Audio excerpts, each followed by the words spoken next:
I don't think most people realise that actually Palmyra was a unique culture. We're not just talking about a Roman site that could be replicated elsewhere. That Palmyra had such a wealthy empire, which reached its height around the 2nd century AD, that they were, as one archaeologist put it to me, the Dubai of its time. They even found evidence in digs before the war that they were importing dates all the way from Egypt to Palmyra, which is in fact a date palm, just to show off how incredibly wealthy they were.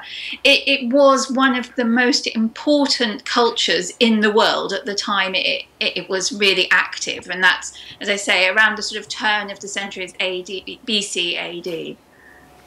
Mahmoud, I think everyone who hears this news on the whole feels a sense of shock, but how is it for Syrians to know that one of their treasures has been destroyed like this? Actually talking to Syrians and reading what they had to say about this news, you can sense a great deal of disillusionment, feeling of disillusionment, that the fact that some parties to this war are using those remarkable sites as tools of war.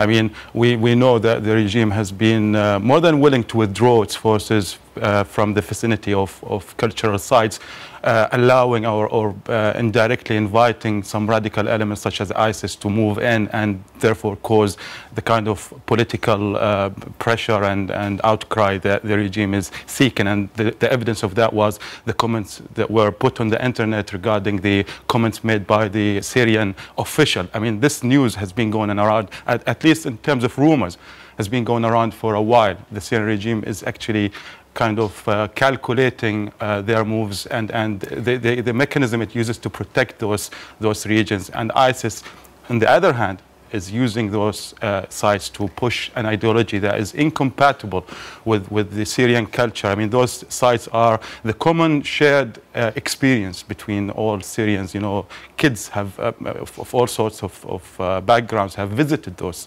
sites. They identify with them, and to actually wipe them systematically, as we're seeing from what Daesh and or ISIS is doing, is really quite heartbreaking. Syrians are going through horrors every single day that we hear about, but can only imagine. But is there something quite particular about being struck in this way, by having this ancient part of your civilization destroyed? Is that a different kind of horror?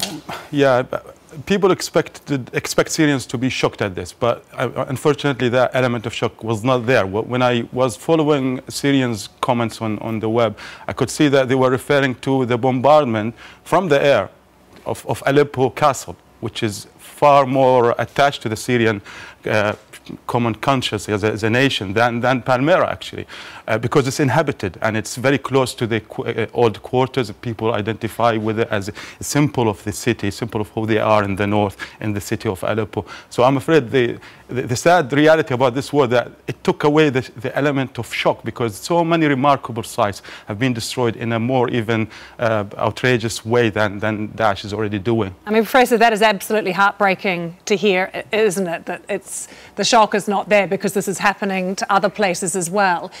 Do you know if relics, treasures have been taken from some of these sites for protection, taken outside of Syria? It's difficult to say. I have heard that in certain regions there are networks of people who may or may not be linked to the Department of Antiquities, who have tried to hide things.